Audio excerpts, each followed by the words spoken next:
Hey, thanks for watching the Rock Roost Podcast. If you like everything that we do here, make sure to like, follow, subscribe, and do all the things. Dustin? I didn't think you were ever going to get done. We're on all major platforms.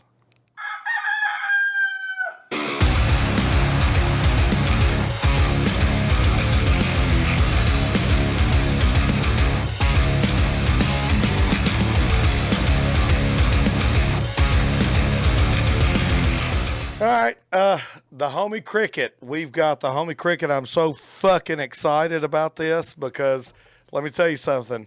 Somebody that's seen some things, and not only seen some things, but seen our rock world one-on-one, side by side. It's the coolest fucking shit in the world. It's the coolest shit in the world for you to be on here. We're stoked, man. Thanks for having me, guys. Absolutely, we're stoked. And just to Super start off, this is my brother Derek. That's our buddy Fatty behind the scenes. You don't see his face, but that is him, and he is our sound guy. But we've been doing this for a little bit. We were in a band for a long time, and started this podcast not too long ago. And it's been the coolest fucking thing I've ever done in my life. And Derek as well. It's been cool as shit. So, we admire the shit out of you. And there's, some things that, of course, I want to ask and then go into.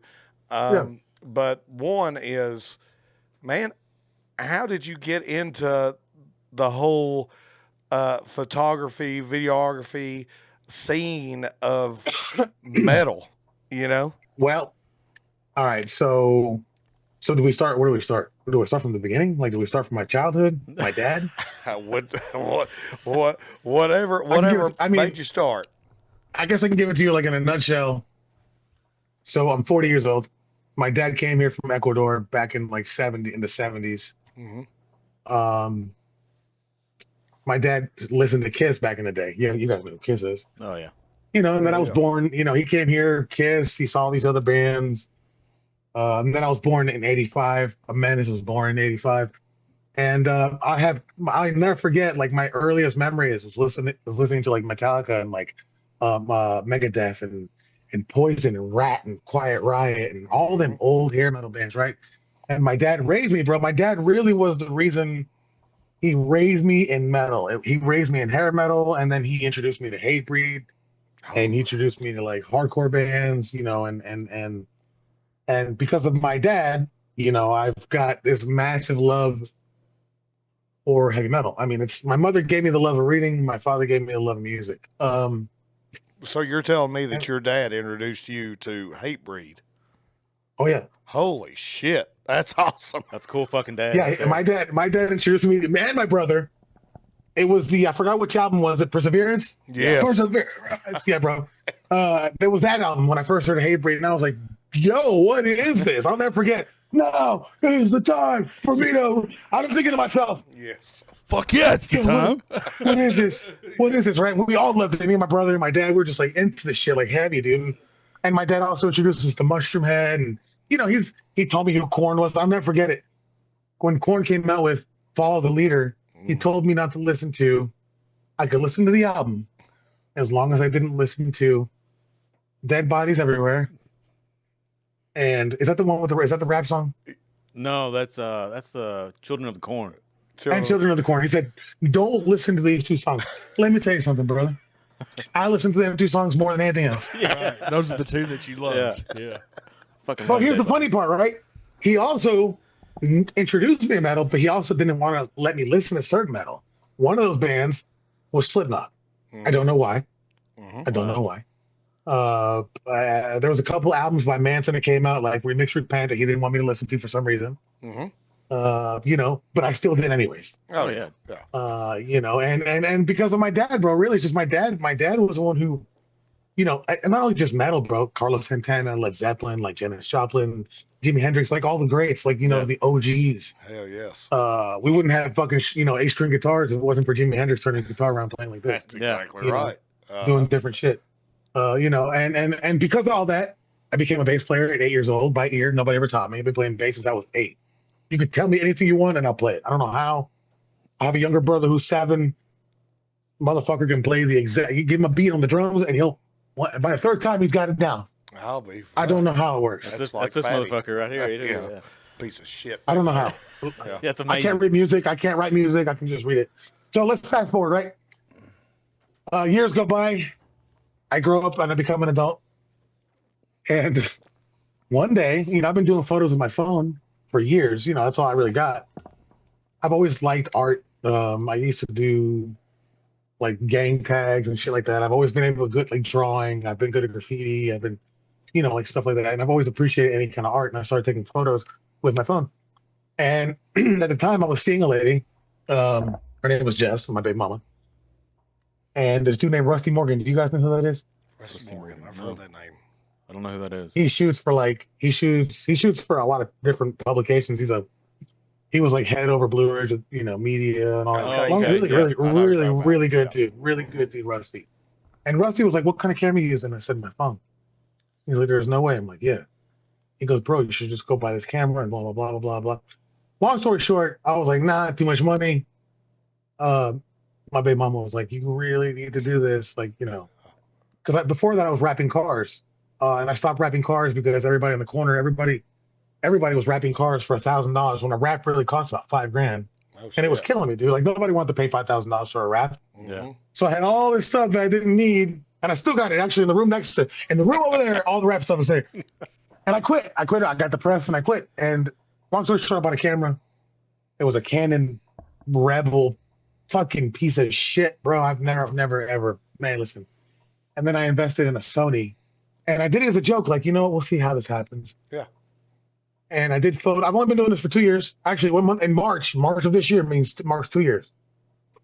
And the joke went from a joke into something.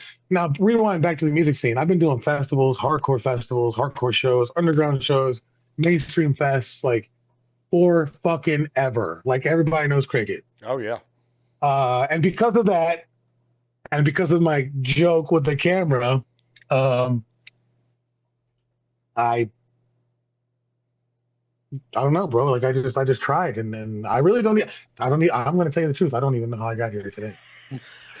I'll be honest with you. I think it's your personality, your persona that helped that as well, because you have amazing work, amazing, Thanks, beautiful art, plus your persona and who you are.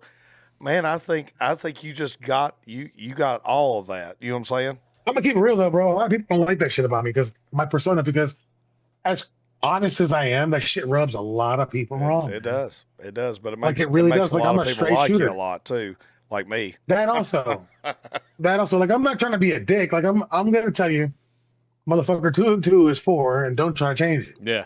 Yep. 100%. Okay, don't tell me any different. There's no different. You're not gonna sit here and like do anything different. Like no, shut the fuck up.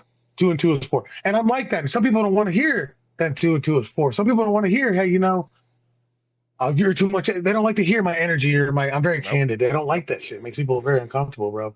But like you said, a lot of people like it, and more people like it than don't like it. Yeah. Yes, absolutely. Yeah. Right. And that's what sounds like the bands, when I shout out No Cure, shout out Body Snatchers, shout out Machine Head, everybody in Machine Head, shout out David Parada, like all those people accept me, right? Like those are just some of the bands. I'm not name dropping. Those are my friends. Yeah.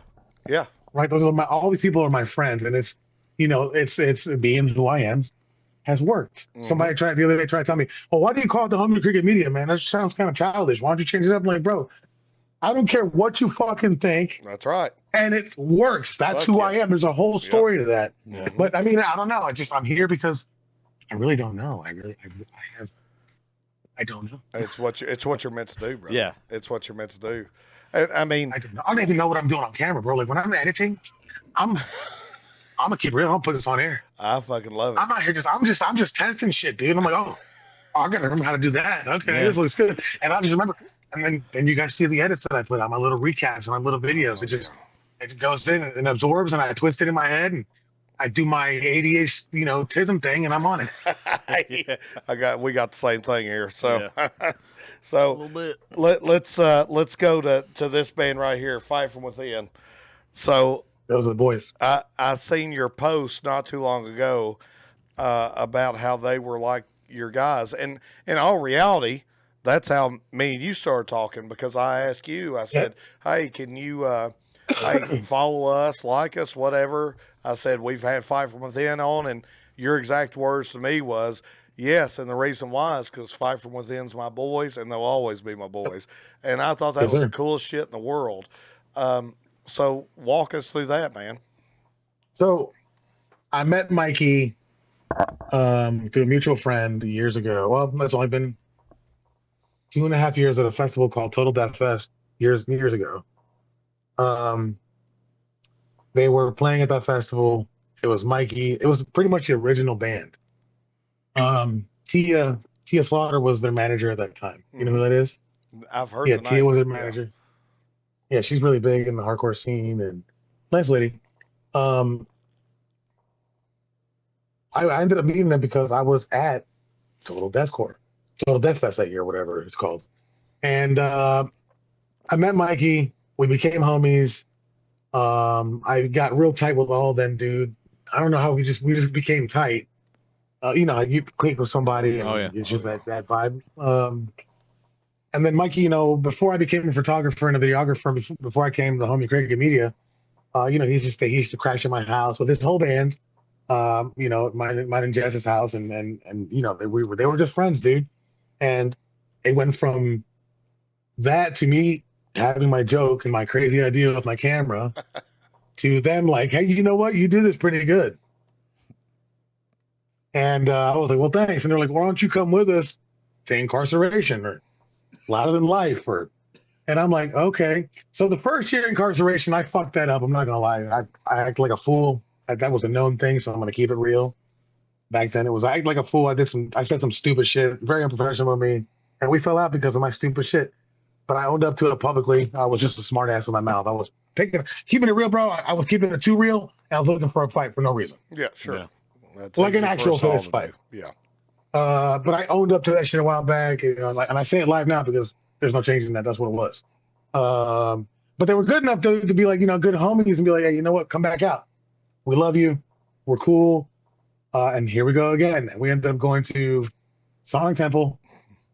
And because of that festival, you know, because of Fight From Within taking myself and my partner, Adam Sines, shout out Adam.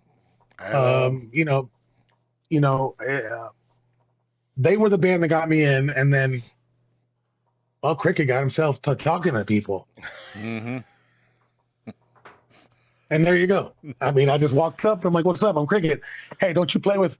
Yeah, man, listen, this is what I think. You know, I became friends with Death for Far that way. Shout out Cold Table Devil Driver. You know, that's the same. And that's how. Because of Fight From Within and me being me. Yep. You know, I'm just like, fuck you. I'm going to go say hi to you. You are no better than me. You bleed red and you are skin and we're going to shake hands. That's right. That is fucking right. And that's how it works, bro. And it catches people off guard. They're like, oh, this dude's got hella energy. And I'm like, yeah, motherfucker, I'm trying to meet and talk and make you laugh and have a good time. And, you know, and because of Fight From Within and like I said, them opening that door for me, when you let me in somewhere, bro, it's over. Oh yeah. Yep. We're the same way with those guys, and we fucking love them. But that's the first time I ever seen you. Yeah, was at Sonic Temple. Yeah, I remember seeing you. And I was on the fucking front row. Yeah. And I'm like, I don't know who this fucking guy with all the tattoos on his head and shit is, but I like him. I could just fucking see it. I fucking love him. You know what I'm saying? Yeah. And it was just remember cool that day. Shit. Yeah. Oh, yeah. Badass. That was so cool that day, bro. That was a good show. That was, they had the best you show. know, yeah. That whole day, bro. Adam and I started out with shooting 2 bands for that whole weekend. We ended up shooting Tsunami, Terror, Pain of Truth. I don't even remember who else. I don't know who else. That's terrible, right? Like, I don't remember who else. We worked all weekend, though. All 3-4 days. Really? Yeah. Yeah, that bro, like every day, you know, we got blessed, bro. Like going backstage, not even backstage, eating dinner with like Hawthorne Heights was like, holy shit. Bro, and that's what I'm saying. Like, and I'm thinking to myself, look, I'm saying this on the air, and it sounds crazy that I even say that because I'm like, bro, I'm just a camera guy. I really don't even know what I'm doing on my camera. I'm telling you, dude, you're part of the fucking scene, and that's the honest God truth. Yeah. You're part picked of up one of those red cameras, the other day, those cinema cameras. For what reason, I can't even figure out my Sony's all the way yet. But right, because I'm obsessive. I see something, I'm like, dude, I can do that. Yep. And I can do it better than them. And I know that I can do better than them. Not that I'm big-headed like that, but I'm very confident. You need to be. And you know what? And you know where that comes from? Because I used to be a really bad person. Mm-hmm. Yep. So you can change that whole energy up and do something good with it, right? Yep. Yeah. Yeah, fight from within, man. Like I said, and you motherfuckers still have let me shoot a music video for you, and I'm upset about that. But whatever. Mikey. Mikey. Yeah, Mikey. Mikey knows what's up. No, them taking, they've given us a lot of opportunity, dudes. Like so much so they're not playing this year. They're not playing any festivals this year, as far as I'm concerned. Like anything DWP. But Adam and I are working pretty much every DWP festival this year. Like. Again, we wouldn't be able to do that if it wasn't Mikey taking us in. That's awesome. They all have good things to say, though. Every one of them so far. Yeah. Yeah. I couldn't do work with Slaughter because I got to do work with Slaughter because of Five Within taking us that year. And luckily, I'm friends with a guitar player. He remembered me and it was like, hey, man, let's go. Boom. So it's one thing always leads to another, no matter what. Yep. It's amazing what it is. What a conversation can do. Yep. You never say, dude, you never say no, man. Never say fucking and trust, no. And being a good business and keeping your word to people, bro. Like I suck sometimes with keeping my word. I kind of get delayed, but if you how do I say this? Everything you do in life goes back to accountability and just keeping it real. Yep. I believe that 100%. That's it. 100%. 100%. Oh man. And so Body Snatcher, you're big buddies with Body Snatcher, right? Yeah. And yeah. A fucking amazing humbly. band. Yeah, humbly. And you know what? I'm friends with them because of Tim McCullough, guitar player for Five Within and original founding member of fucking Salt the Wound, Drummer back in the day, and all these other bands. Yes. Kings and Thieves. Yes. Tim was like, he told Kyle, he goes, yo, this is my boy, Cricket. And and Kyle, Kyle didn't have to talk to me, and I'm up and I'm a persistent motherfucker. Not persistent, I just send Kyle memes and he'd respond. And one day we just we were homies, dude, and I realized we were homies. What 3 years ago when I was sitting in Rockville? I was in Rockville when the last time I played Rockville. I was in the field and Kyle walked up and gave me a big hug, and I felt like, oh God, I was like, this is my friend. And people were like, yo, you know him? I'm like, yo, chill out. Hey, get the fuck back. Well, that's what I understood, and it's gonna sound crazy. Like I realized that motherfuckers just want to know who. Whatever, that's a whole different story. But I was like, chill out. He's a regular ass person like me. Yeah. And the reason it bothered me is because that's my friend. He's not God. Yep. He's not better than me and you. He just gets up on the screen and microphone screams at you a little bit, and you guys like it. Yep. There's no different, But whatever. But yeah, Body Snatcher, dude. Those guys are. Kyle has greased my hands with a few people in the music industry, and again, I'm blessed, bro. It's not because of that. Just he trusts me and he likes me. Obviously, I don't know how to put it out there, bro. It's just very humbling. I really don't know how to say that. It's just very, very, very humbling. And he's such a humble guy too. It seems like he's cool as fuck, dude. On social media, what I see, he's humble as fuck. That's who he is. He gets bags of chips and shit and clips a mic onto it and talks onto it. I fucking love it. It's the coolest shit I've ever seen. Call-outs. Give me a mosh call out. Not 6'7". He'll get up on stage. Not 6'7". Boom. I fucking love This that. is cool shit. And so Dez, but they're all like that. Yeah, Yep. Dez. Yep. Is he not the coolest fucking person in the world? He's an old man. But he is super cool. All respect to Dez. He is super dude. He sends me like motivational memes, which I really do appreciate. And then we'll have this conversation, and my man just kind of just. I don't even know where he went through the combo. All of a sudden, we're talking about video work to 1971 teacup from China. What are you talking about, bro? What are you talking about? Like, what are you talking? His wife. He told me this story. So I liked him immediately because I've always heard that he was an asshole. Mm-hmm. Yep. And I've heard it too. And I was with Adam. Adam was with me. This is Sonic Temple. And I saw Dez. He was like, "No, don't." I didn't say this. Somebody said, "You don't want to say hi to him." I'm like, "Why?" Not because he's an asshole. I'm like, "Why is he an asshole?" I said, "Man, fuck that." Dez. He looked down and goes, "What's up?" I said, "Can I come up there and talk to you?" He goes, "Yeah, come on." So I got up behind the stage, walked up, talked to him. We're talking for like 20 minutes, dude. His wife comes out and tells me this. Man, I didn't know he was. Shout out Ozzy Osbourne, rest in peace to the legend. Tells me his whole story about Ozzy, and tells me his whole story about his wife. I've never even met this dude until just then. But tells me this beautiful story about how when he was playing Ozfest or something like that, something about meeting his wife, Sharon came up and was like, I'm going to take your wife with me in a couple days for a couple hours. And when I come back, we're going to have a talk. So something like they ended up, Sharon Osbourne took his wife. It's a beautiful story. The story was she walked up and said, after she was with his now wife, walked up and said, you need to marry this woman. She's the woman for the rest of your life. Well, Dad's been married to the same woman. What is that, 30 years now? Oh, yeah. Shit. Yeah. That is because awesome. of Sharon Osbourne. And he was just telling me stories, bro, about being a father, about music, about, his love for motorcycles. And I'm just, I'm like, the whole time I'm like, bitch, I'm just a fucking cameraman. I don't even know what I'm doing on my camera. This dude's over here telling me about his life. He's not an asshole. Yeah. No, actually, you know what though? Okay, so I was with him at Aftershock when Machine Head flew me out for that. And I'm very blessed. So he remembered me, he goes, Cricket came up and gave me a hug. And then he tells me, he goes, these motherfuckers call me an asshole. It's not that I'm an asshole. I'm fucking Italian. And he goes like that.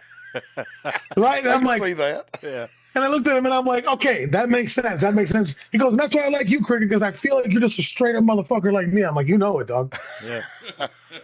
There you go. Awesome. Yeah. There you go. Yep, 100%. Right. So it's just, and again, I'm gonna go ahead and just make this whole disclaimer. I don't say this because I think I'm better than anybody, bro. I'm just a fucking ex-heroin addict that used to be homeless, doing what he likes to do. Don't even know what I'm doing really yet on my cameras, but I try. So I say all this shit like, bro, come, because it can go away tomorrow. I could lose all my gear tomorrow. I could just lose my life tomorrow, or my mentality, or my hands, and I'll never talk to these people again. But it's just, I'm blessed for the opportunities, dog. It's just, that sounds as corny as that sounds. It's so true. It's absolutely. 100% true. We feel the same way by just doing our podcast. I mean, us be able to talk to you, man. Yeah. That's cool as fuck. I mean, you're, Bro, you're a I'm real not- fucking person. I'm just like you guys, man. Like I'm no better than this guy. I have ugly days. I have bad attitudes. Oh, I do I too. shit in the morning like you do. Yeah. My breath stinks.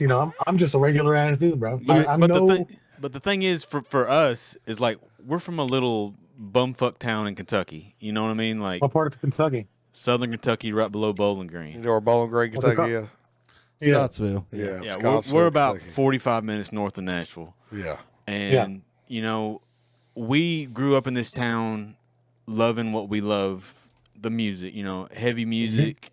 And we've never really had a whole lot of people that we could talk to besides each other. We were the outcasts. We were kind of the outcasts. And we did have a pretty big damn scene where we was doing it. we did build a scene around here, but yeah, I mean, yeah. anyways, so I mean, for our love of heavy music to transcend into this, to be able to talk to other like-minded people like you and Mikey, and we've talked to Bobby Burns from Primer 55, and just all this shit. It's really humbling. So we know what you're talking about 100%. And That's just wild, right? yeah, it is. It's fucking Wild wild. as fuck. It sounds like to me that you are really good. Like you have mastered living in the moment, and that's a good, not a bad way to be. Fuck yes. Yeah, and the moment is cool because then I'm thinking about it and I'm like, did I really do that? Yeah. Like, did I really do Yeah. that? Like, there's a whole fucking video on the internet of, I forgot his name. Oh my God.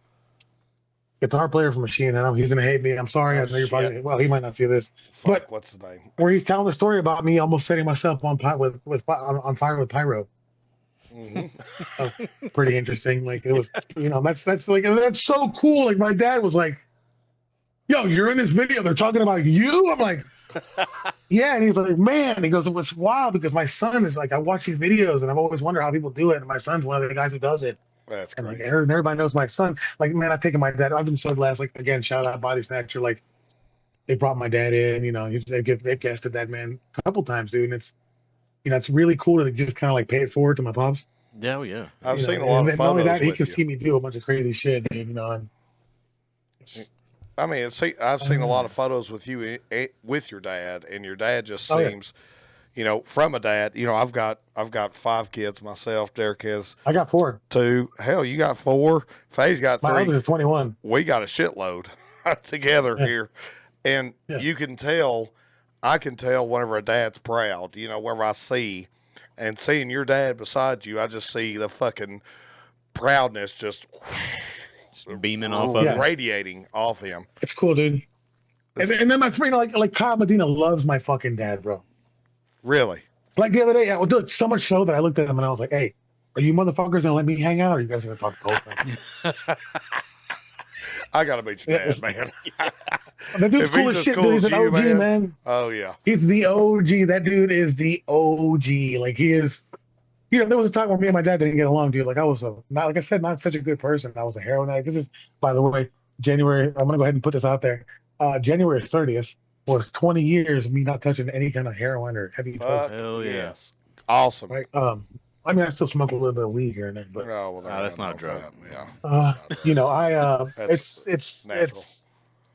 we didn't get along for a long time because of my choices in life and what I was doing, and like there was a time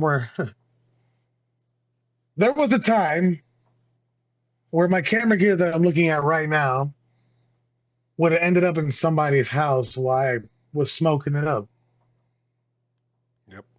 I didn't care if it was mine or yours. It was going to be mine no matter what. And it was going to belong to the fucking smoke man. I'm like, we're going to get that.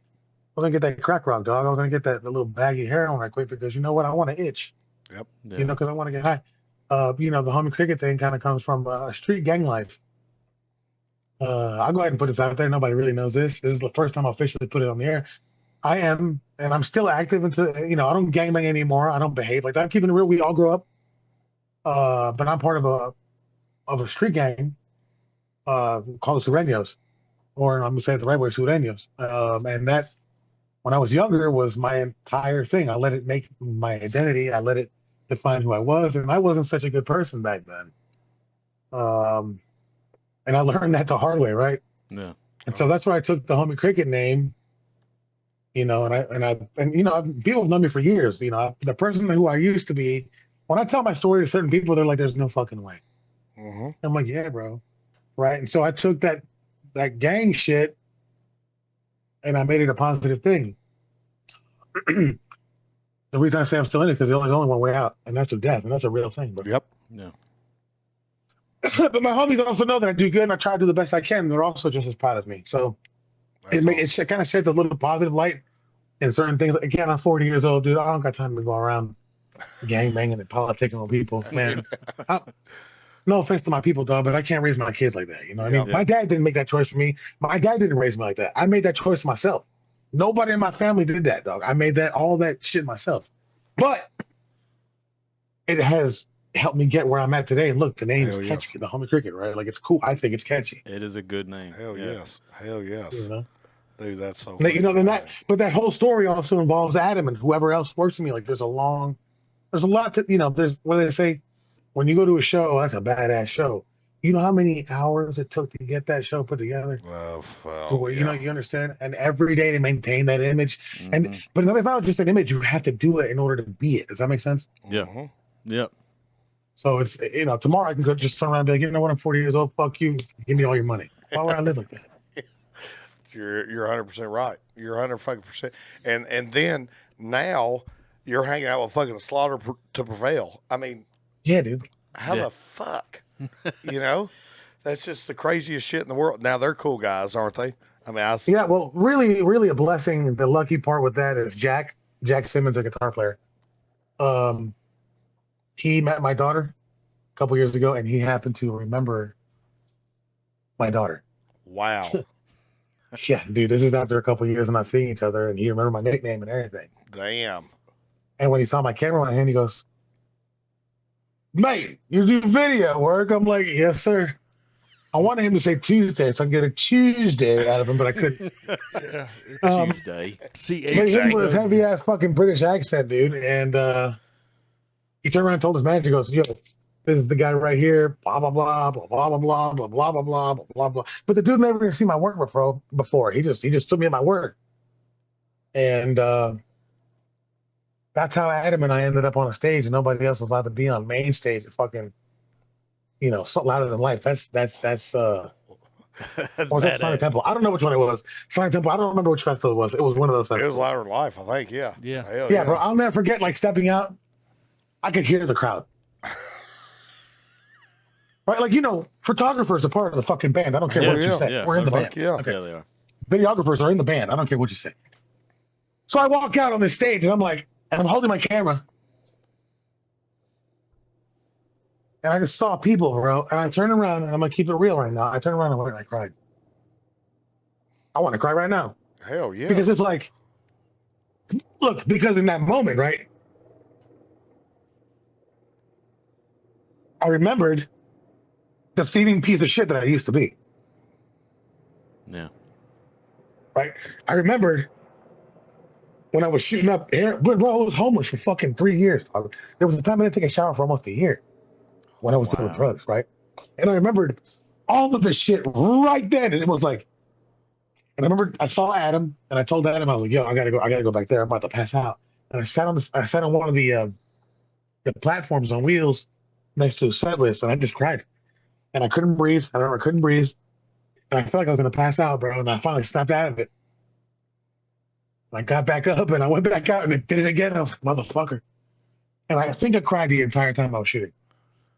That is fucking wow. Yeah, that's Like, beautiful. I went backstage and I went underneath because the way to get to the front of the stage is there's no go around the stage. No, bitch, you got to go underneath this bitch ass stage. So get up under it, pull the net. And I mean, the whole way through, I mean, running past their crew underneath. I passed Jose Magan and bawling. He knows me by nickname. Run up under the stage. So, I mean, dude, there's photographers everywhere, crowd. Mohawk Mikey, you guys ever heard of him? He saw me. I had tears pouring out of my face the entire time, dude, because I was just thinking, like, this is amazing. Like, this is what life is, right? Like, I never would have thought when I was 20 years old or 19 years old that I would have been sitting here doing something like that. Like, and I know by those people up there don't know who I am. They're here to see Slaughter, but they don't know that story, right? They don't know what an impact it has. You know what I mean? Like, it makes me emotional because, bro, dude, I couldn't see the end of the crowd. Yeah. What an inspiration. Yeah. When I went to Machine Head, same thing, bro. We worked for Norma Jean. The crowds are just massive, and it's like, Yeah. like Norma Jean's taking us with them this year to all their festivals. That's awesome, dude. Fuck yeah. Dude, I've seen that's some so cool, of it. man. I've seen some of the photos of fucking Slaughter and everything that you've done, and I'm like, God, that looks fucking good. Well, I'm not taking credit on the photos. That's all Adam. Well, Adam, awesome job. Adam is the I mean, I went ahead and said it, I'm a producer photographer, but Adam's been doing this over a decade. He's really good at what he does. He's actually learning video with me now. But all that photo work was Adam. I just did all the video work. How did you get with him? Tim McCullough from Fight From Within. Oh, okay. Okay. Fucking Tim. Tim's our boy. Man, Yeah. I'll And, tell you. I remember seeing Adam's work and I was like, man, I want to be like this guy. I want to be like him. This dude can fucking shoot, bro. And then Tim was like, you need to meet my homeboy. And I'm like, okay. Who is it? I'm like, I love this dude's work. He goes, I'm like, that's your friend. He goes, yeah, you guys are going to be a powerhouse one day.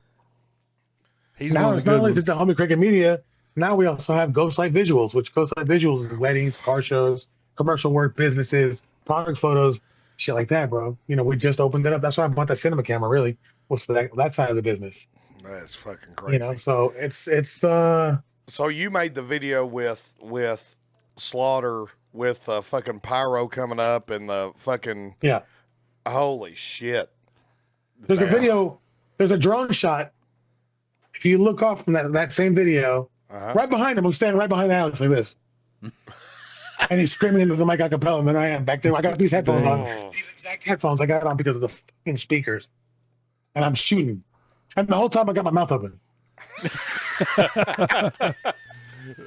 Looking like a geriatric patient. Yeah, your recovery story should be an inspiration for a lot of people, man. Oh, my It God. Oh, really there's a lot should more be. too. I'm not giving it all out there because let's put it like this. Some people suck and they don't know how to take that shit and they're just trying to turn around and spin it for some bullshit. Yeah, that's exactly right. 100%. But all I'm gonna say is there was a time where I really was not a good individual. Not like I was hurting fucking old people or like babies or like anything like that. yeah or anything like that. No. I was just in real life.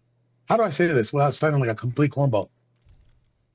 A fucking thug. I was a scumbag thug. I was like the definition of a fucking street urchin, gang banging. Just didn't give a fuck. I didn't care. I didn't care. I didn't. And I blamed it on drugs. Heroin and crack were my thing, boys. I love to smoke crack. I used to love to shoot heroin and cocaine. Shoot them together. God, together? Wow. Oh yeah. Don't they call that something? It's like a speedball. Speedball, yes. Holy shit. I used to do fentanyl before fentanyl was a thing, bro. Like I used to take that patches and put them in my mouth and chew them. How the fuck are you alive? I don't know. That's what I felt like. Another thing with my dad, right? Like my dad's fucking caught me. My dad saved my life a couple times. Overdose, bro. Wow. Both on his back porch, my mouth full of puke, and I'm just overdosing. That's the definition of true fucking love right there. Unconditional crazy, fucking love, man. Like it's crazy. Like man. God. And I try to fight my dad. One time I pulled up with some homies and we tried to jump him. Man, that man, not only did he win, he ripped the damn door off my car, bro. How's it? Seriously, how do you rip a door off? How do you rip a door off the car? He'll beat somebody's fucking ass. Brother, dude, he threw a whole fucking boulder at me, like 30 yards, like a rock laser, and hit me square in the back of the head. I don't even know how he did it, bro. Right, like but hey, if you would have told me back then at that age of 18, 19, that I'd be here now, I wouldn't believe it, dude. I thought I was going to die many, many, many times. I should be dead by many rights. I've been stabbed. I've been through some shit, bro. And 11 times got stabbed. Holy shit. So I've been through some shit. You're from L.A. That's where you were based out of. Born in Florida, raised back and forth between there and North Carolina. Holy shit. But born in Florida. I don't know shit about Florida, though. I don't either, other than the beaches where we go there once a 20 years. I mean, I know like Florida, like, because of shows, shooting in Orlando, because of what I do in my business, and then, going to festivals, stuff like that. But yeah, dude, it's, no, we ain't going to Cali for nothing now. But, I mean, it's not in a bad way. I'm just saying I don't got time unless I'm going to shoot like Sound and Fury or something like that. Yeah. But yeah, there's just a lot to it. There's a lot to it that people just don't know. Like, again, the Homie Cricket was not such a good homie at one time. Yeah. Oh my god. But dude, you've turned everything around. I mean, I'm not perfect. I still got my issues. No, nobody's perfect. Nobody's perfect. But you have came through to the other side. You know what I mean? Like, so it's just everything's looking up. From somebody looking at the previous point of view, looking at you now, that helps them. Oh yeah, in a big way, because it can happen. Because we've lost a lot of friends. Oh yeah. A lot. We've lost a lot of friends to drug abuse. So to see you come out on the other side and what you have accomplished, that's a big fucking deal, dude. Drugs are bad, okay? That's right, Mr. What is his name? Mr. Mackey. Mr. Mackey. Yeah, Mr. Mackey. Yeah. Okay. Yeah, I mean, like I said, there's more. There's a lot. There's other things that I can share with the world. I just don't want to put that out there. But it's just when you behave like that gets you in trouble. And when you get in trouble like that, you go to places you don't want to go, right? Yeah. Places I don't want to go for sure. Yeah. Yeah. But going to those places, I learned a lot of things. Like, if I wasn't going for those places, I got my GED, I got my education, I got degrees, I got, so it's I got my CDL Class A. By fucking up, it's yeah. So my fuck ups gave me a lot of good stuff, but it's also a fuck up nonetheless. I don't know, dude. It's just I'm very, very, very, very, very, very, very blessed to be here, and I'm gonna say this, and I don't say this enough. If it wasn't for my baby mama back then, like, pushing me the way she did, I don't think I would have done it. Yeah. We're not together anymore. We have a child together. They don't live far away. It is what it is. But I tell everybody that I will always give her flowers where she deserves her flowers, and that's where she deserves it, because she's one of the people who believed. Yeah. I really like that flannel. I'm just gonna say that's a nice color. What do I say? He said he likes your flannel. Oh, do you? Except he needs to give her the New York hat and wear the LA hat. That'd be Yeah. Throw that bitch out. Hey, There you go. hey, listen. Nobody knows this about me because everybody always asks me, "Man, you like the Yankees?" I just go on. I'm like, "Yeah, man." But it's all about Fred Durst, man. Back in the day, to be honest. That's where the hats. Do what? He did it all for the nookie, so you know. Yeah. That's exactly right. That's exactly right. Yeah, it's I don't know. I'm just trying to think of like different shit. It's just I don't know. I'm very like I can say that and I'll say this forever. Very blessed. Like there's a venue in Louisville, actually. There's a venue in Louisville, and that venue is Portal. I've heard of it. Right. And yeah, that dude, man, his name is Brad, the owner of that venue, dude. And that dude right there, bro, is so cool. He took a picture. There's a museum right down the road. And there's a picture that I took of Brian Garris at one of their last No Barricade show, the 10-year anniversary of their first EP Pop Culture was at Portal. And I did video and photo work, and there's a photo that I took of Brian Garris. You know, he does that signature scream. Oh, yes. Where he's looking up at the mic, you know, and he's looking, and you can see every pore, every nose hair. And my man was kind enough to take that photo and laser etch it on a giant life-size aluminum, and it's in his, with my logo and everything. Holy in his museum. shit! I've got to go see that. Wow. Yeah, dude, it's super cool. It's the Portal. I forgot what it's called. It's also called Portal, but it's a really nice art museum with just different artists, life-size. And dude, it's like that dude right there, just like just the vibe, the love, bro. Like he started with nothing. He kind of has my same kind of story, and now he's got one of the more known venues in Louisville. Yeah. And that side of Kentucky, really. And I've had big bands come. Kubla Khan's played there. Like when LDB happens, they have all their LDB pre-shows there. Yeah. Hell yeah. Fucking. You know, and my heart goes. Now we bring up hardcore. Really, I'm a hardcore dude, bro. And I love hardcore music, and that's where my love of metal is because of Hatebreed. Yeah. And I love that genre of music more than I do anything else in this world. Yep. Kubla Khan TX is. I have to say TX, but Kubla Khan TX is my favorite band right now in the fucking world. I mean, they're just fucking amazing. I fucking love Kubla Khan. Oh my God, they're fucking crazy. We seen them at Sonic Temple 2 years ago, and the only reason why we went to Sonic Temple is because we got free tickets, and that's why we went up there. And holy fucking shit, Derek introduced me to Kubla Khan because Derek's tattoo artist. He's buddies with Matt. Yeah, Matt. And Derek showed me. I was like, yeah, I like him. Yeah, dude. But then whenever I seen him, I said, okay, I gotta see these guys live wherever they come up. Well, they come up, and it was like I fell in fucking love with it. Biggest mosh pit I've ever been in. Holy shit! He is a good showman. That man throws down. I love seeing Kubla Khan. There's a video on the internet that I took a Kubla Khan at Rockville a couple years ago, and they're playing Swan Song. Yeah. Yes. You know, right when it kicks in, right when it drops, bro. I'm standing in the middle of the pit, and just people going in a circle, like a slow circle, but everybody's just like, I mean, swinging, bro. And I'm like, I'm gonna get knocked out in this bitch, but I'm ready for it. Right, dude? That band. God, I love music, bro. I love it. I if I die, I've told people the day I die, my soul, you guys are gonna know I'm dead because my soul's gonna just play blaring music as it's going up.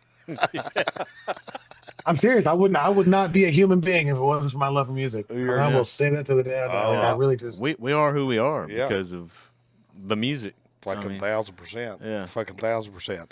So let me ask this, and of course you can go into it however you want to go into it, as much as you want to go into it, but take us to the beginning, man. Take us to the beginning, and let us know. I know that you've kind of alluded to things that say what you want to say, but you've alluded to things that you've done and where you've been, but I want to hear your story. I want to fucking hear it, man. Man, look, I'm just gonna break it down to you like this. I was a thief. I'm just gonna give you the short version. Let me hear it. I was a crackhead and a junkie. I couldn't get off of it. I didn't have my own money, so I'd steal your shit. I would sell it. Didn't matter what it was.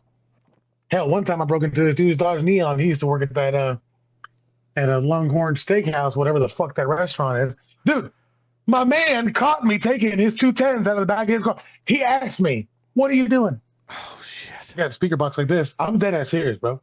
I'm all strung out on coke, bad and crack. And I look at him, I'm like, nothing. And he looks at me holding his cup. He goes, "What do you mean nothing?" And I'm like, "I'm just putting your speakers." I said it just like this. "I'm just putting your speakers in my car, okay?" My God. He still didn't say nothing. Let me go back into his car to take the amp. Oh shit. When I started at the time I used to drive a 1990 Civic, the square body ones. Yep. The good ones. I used to love those cars. Oh yeah. And you know, with the little thin headlights, I love those cars. And I started my car, and he still didn't fucking do anything. It's when I put my car in gear, they try to knock me out. So I took that man for like a, I don't know, 3-mile drag. Wow. He held on to the inside of my car, and I just took him down the road with me. Holy shit. He wouldn't let go. Here, check this out though. He finally let go, right? At like 50 miles an hour. Nothing happened to him. How do I know nothing happened to him? That same night, I took those same speakers and that amp and the whole system to this local project, and it was gonna fence him off. And the dude I fenced him off with is old boy's brother. Dude pulls up, doesn't even know that I'm there, but doesn't recognize me in the dark, but I recognize him. Yeah. Yeah, he dumped an entire clip at me, bro. Wow. Holy shit. I don't know how he didn't hit me. He hit my car a couple times. Yeah, I mean, so when you do dumb shit like that, right? That shit, what happens? You're breaking the law. It's consequences. Oh yeah. Yeah, you break that law so many times, you're going to go to prison. You're going to go to jail. You're going to go to prison. I ended up in prison for a little while. Holy shit. Yeah. Mm-hmm. I ended up in federal prison. Oh shit. Oh, I did a decade in federal prison. Damn. Wow. Yes, sir. How the hell does somebody? How do you make it through that shit? I mean, you have to be in a gang, Do or die, right? brother. What do you mean? No. I was No? already in one, but I mean, you can be. Yeah. It's do or die. Yeah. Completely You know, different. and then you know what? I did all this shit to myself, dude. I had nobody. My family, fuck you, man. Oh yeah. You're gonna be a thieving, lying piece of shit. Out here stealing people's shit, breaking in the cars, breaking in the federal. That's what landed me in federal prison, was breaking the federal property. Wow. Holy shit. Other than that, I wouldn't have. 10 fucking years. Well, because my stupid ass got out. Decided to fuck with this girl that I shouldn't have. I had a gun. I caught her cheating on me. Dead ass caught her cheating on me. Like, it's in. I have all the paperwork, bro. Like, I have a whole black bag that has all of my charges ever, anything I've ever said in court, like anything. Because I'm not. If anybody ever wants to ask me about that, like, bitch, at least not. I was a scumbag, thieving, drug addict, but at least not a piece of shit, Yep. rat, child molester, fucking weirdo. Yeah. Yep. I have that black bag, and it will stay with me. First of all, it's a requirement in prison. If you don't got it, you're dead. Mm-hmm. You know, but I forgot where I was going with that. Fuck.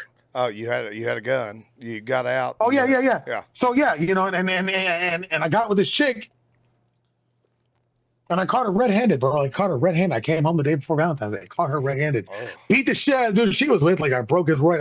I stomped his whole fucking face in, dude. Like, I literally took some Carolina boots and just stomped his face in, because I knew the dude. Yep. And she told on me. He's got a shotgun. It's a sawed-off. Oh god. Damn. Yeah. So guess what? That was that was a state charge. Possession of. I got all the paperwork. Possession of firearm by felon. Weapon of mass destruction. And then the state dropped it. I'm like, oh, I'm good. ATF picked it up. Goodbye. Damn. Holy shit. There's a lot of stuff. There's a lot of shit, dude. That's how I got stabbed. Was in prison, dude, in a race riot. I'm not even racist. But I got stabbed the fuck up by some black dudes because I'm brown. That's crazy. That is fucking insane. Oh, listen, there's some shit, dog. Like, I've met some wild ass people. Like, you ever seen the movie Captain Phillips? Yep. Yeah, I know what you're talking about. Yeah, I know the Somali pilot. His name is Musa. No shit. Holy shit. Yeah, dude, he was head plumber at United States Penitentiary, Big Sandy, in Hyannis, Kentucky. Wow. Wow. You know where Inez, Inez is? Kentucky. Yes, we do. Yeah, I've been there. I lived there for 3 years. Wow. Holy shit. Where do you think I stabbed the child molesters at? 100%. Fuck yes. Fuck Do the yes. math. It's 2-2. Yeah. Yep. Yeah. And I do say that proudly, bro. Like, you know what? I'm glad that I went into prison the person I was. The bad thing was that I went in on heroin bad. The day they picked me up, I literally had just done like a 2.5 gram shot, dog. I used to do enough heroin that would kill like fucking 8 adult people. Oh yeah.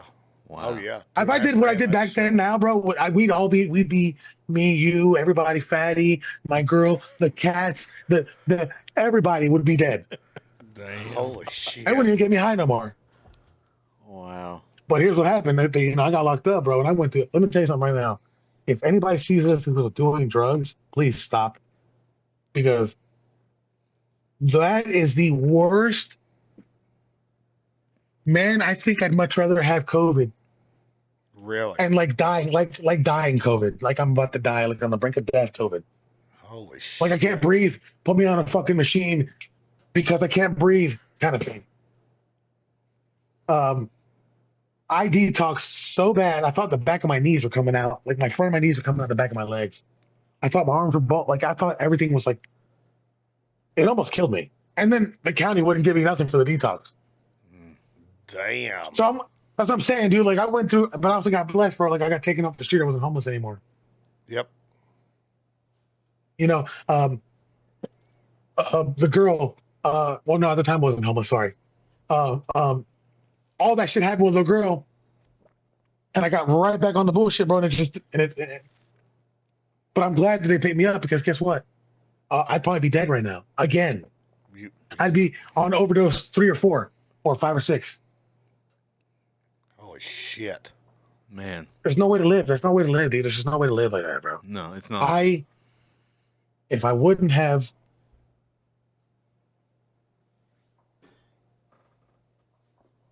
I won't ever change it, bro. Do I feel bad about it? Yep. Would I have changed it? Nope. Why? It was supposed to happen, right? It's supposed to happen. It's supposed to happen, right? Like I have to. I wouldn't be telling you this right now on a fucking podcast, knowing good and damn well there's some fucking asshole out there who's gonna try to turn this around. Which, by the way, you can suck my whole dick. I got all my paperwork. whoever that tries to be, and you guys can leave that in there.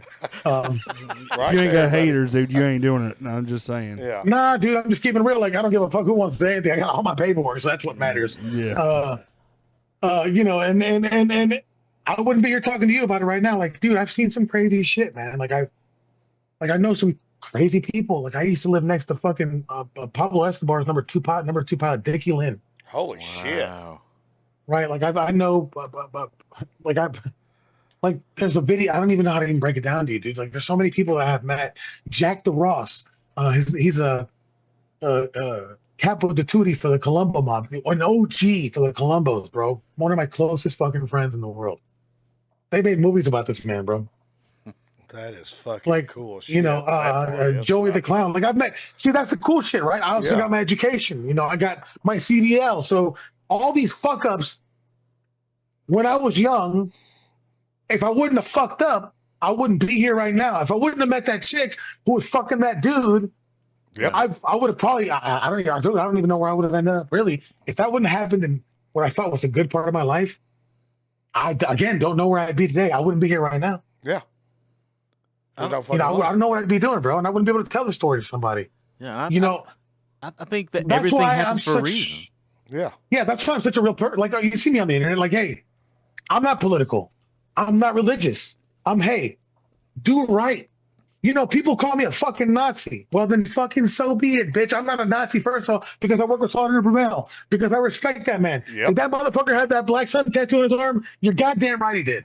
Yep. Did he do it on purpose? Yes, he did. And he tells you he does. Did he not know what he was doing? Probably not. At the time, he felt that he was doing the right thing. Bitch, you can change. Yeah. Yep. 100%. You know what? Either one of y'all tomorrow can stand up and say, I'm a Nazi. Yep. I'm gonna turn around and tell you guys are fucking fucked up. That's fucked up. Why would you do that? You fucked up. Dustin. you See, I can't motherfucker. accept that. But if I know a dude, if I meet a dude tomorrow and tells me, hey man, you know what, dude, let me keep it real with you. I got the swastika tattooed on my chest, but I'm about to get a laser removed. And then I want to be a better person, and I should have never done this. And you know what I'm gonna do? I'm gonna give that man his hand and be like, hey, thanks, dude. Or some dude that used to be a racist piece of shit. Hey, you know what? Have you done these things? Motherfucker, yeah. Or whatever. I think that people deserve a chance in life. Yeah. No I matter got my what. chance. However, I'm not a racist or a Nazi or any of those things. The only things in this world that don't deserve a second chance are fucking pedophile. Yeah. That's it. Yep.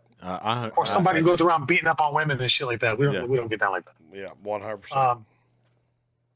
That's why I'm so compassionate to people like that, bro. And people don't like that shit about me. They're like, oh, you just don't know, motherfucker. I think that people can really change.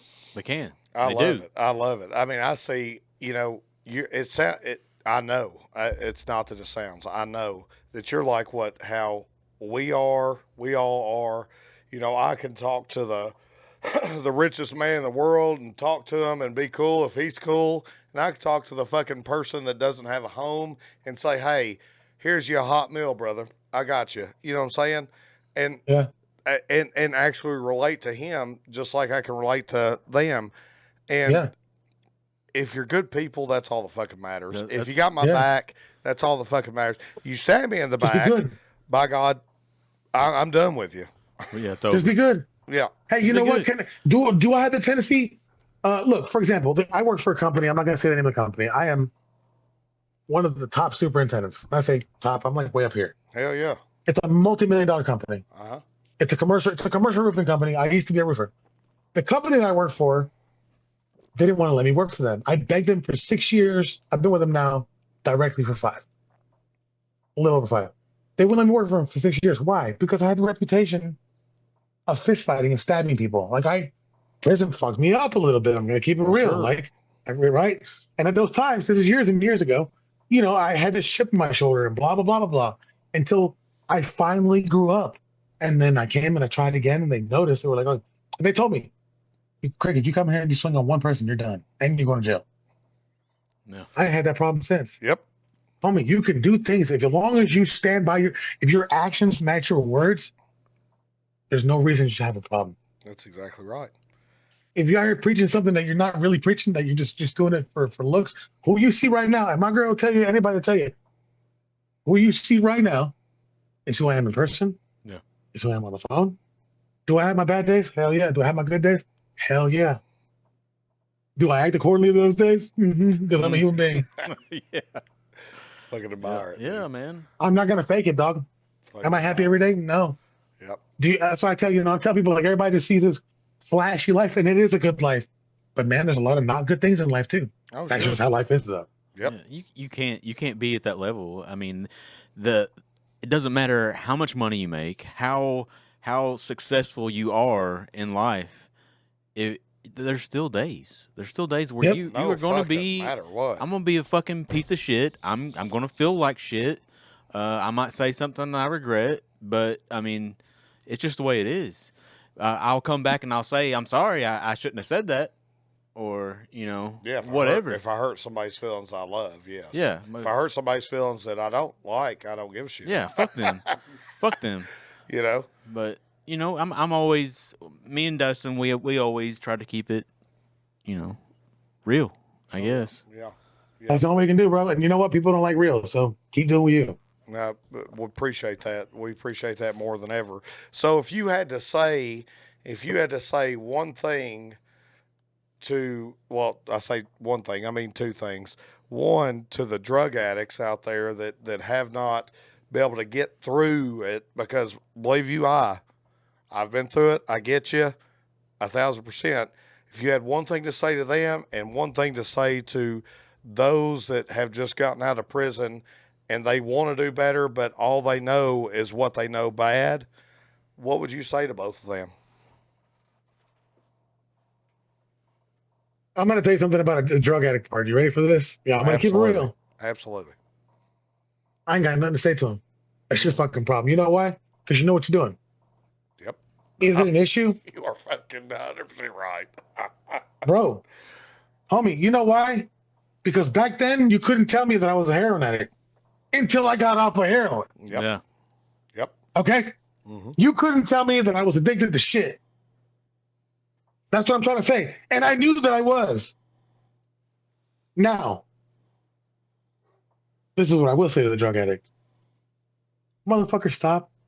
You know what you're doing is bad. You know that there's days at the bottom of your heart where you're like, man, I shouldn't be doing this. I just don't know how to stop. Yep. I don't know how to stop. Yep. And I'm telling you right now, you don't want your dad. If you, I really don't know what to say. You gotta stop. Yep. But you're not gonna stop until you're ready to stop. Yeah. And the people who deal with that pain, don't give up. But like a father does with his kid, buying you the skateboard, put your helmet on, your knee pads, your elbow pads on. You don't want to get hurt. If you don't put it on, you're gonna fall down and get hurt. The kid falls down and gets hurt, comes crying. Hey, I told you not to do that. I told you what you should have done. You didn't want to listen. He does it again. That's on you until they stop doing it. Yeah. I had people try to get me to stop doing it, and I couldn't stop doing it. I just kept crashing and crashing. And so guess what? I crashed hard enough that it put me away for a while. And then I was like, wow, me, I'm in prison. Me, what did I do? Wow, this is really stupid. I cannot believe this. I was doing so. I stole what? I stole a purse for $5 from a car that was parked in the parkway. Wow, what a cuck. Mm-hmm. Wow.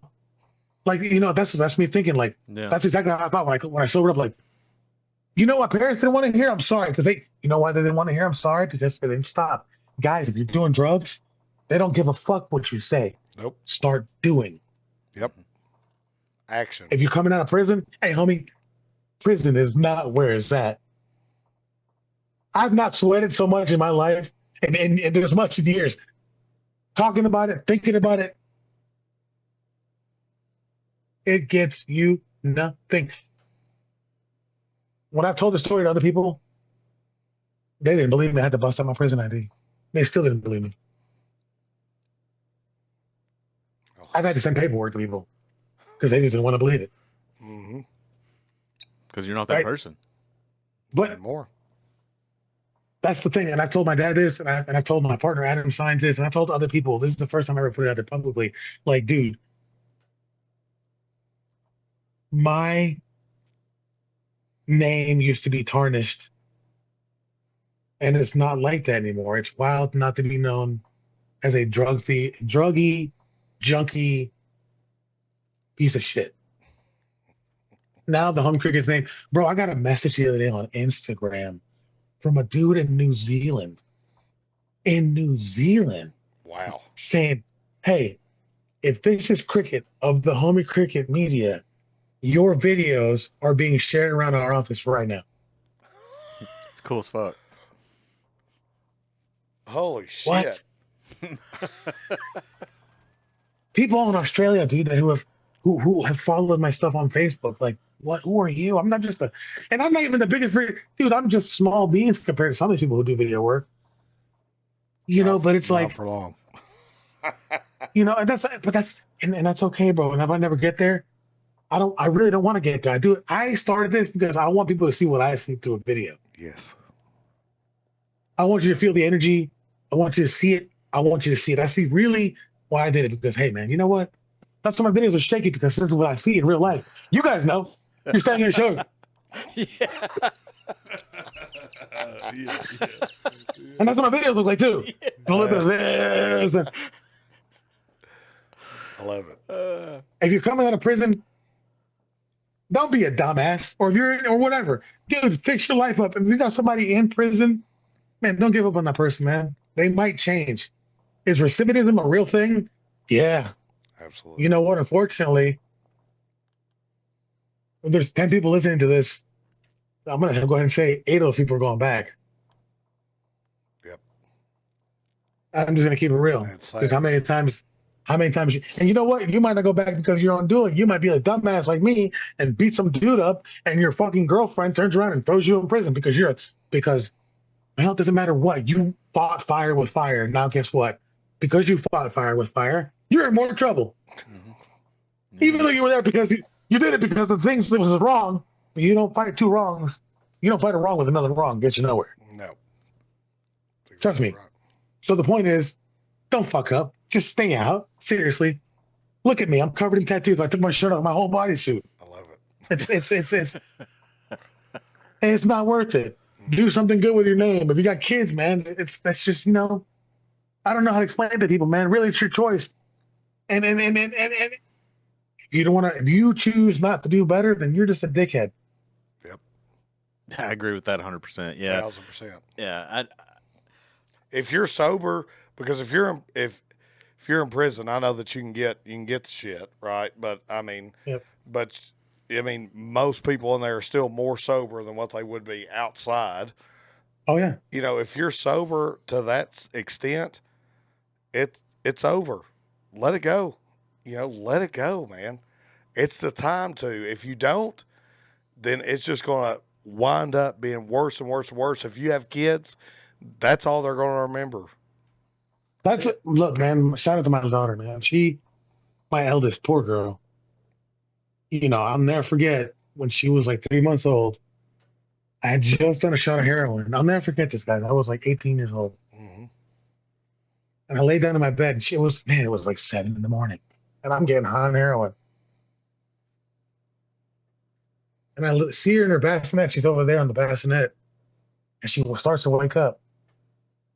And she peeks up over her bassinet. You know, she could barely pick her head up. She was a baby, bro. But the look she gave me, or maybe I felt like this because I was high, was like, what are you doing, man? Yeah. And I'll never forget that because I really, really, really failed her.